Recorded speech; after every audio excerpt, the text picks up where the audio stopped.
pergaulan bebas. Artinya pergaulan bebas dari dulu sudah menciptakan adanya hal-hal yang bersifat seksualitas tadi, hubungan seks bebas, ataupun tadi pelecehan seksual dan segala macam itu udah dari dulu. Jadi kalau menurutku ya itu kayak dibebankan total di pesantren kayaknya nggak pas juga. Kenapa harus pesantren yang digarisbawahi?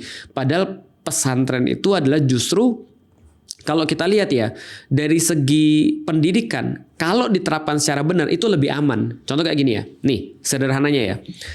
Dari segi siswa, kalau misalnya satu kelas siswa biasa itu ada 40 atau 50 orang kayak di zaman saya misalnya, tentu saja itu agak lebih sulit ngaturnya daripada ketika cuma misalnya 20 sampai 30 orang atau bahkan di bawah 20 orang.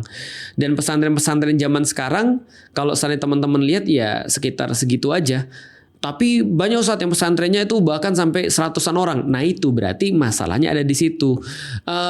Tapi juga banyak ustadz yang 20 orang tapi masih melakukan kayak gitu guru-gurunya. Nah berarti kita lihat di situ. Jadi intinya gini, intinya sih aku cuma pengen ngasih tahu supaya kita tuh kayak lebih bijak gitu maksudnya. Jadi tidak digebiah uyah seolah-olah ini adalah PR pesantren aja. Padahal kalau kita lihat ya, kalau kita sekali lagi, kalau tadi kan kita ngeliat internalnya. Tapi kalau kita lihat eksternalnya, dari segi eksternal ternyata negara kita juga nggak terlalu serius untuk membasmi sumber-sumber yang bisa untuk kita yakini sebagai penyebab LGBT, pelecehan seksual, ataupun misalnya kayak bullying dan seterusnya. Ini ternyata nggak serius juga ditanganin. Misal ya, gimana nggak terjadi bullying ketika anak-anak kita tumbuh misalnya dengan melihat ada geng motor.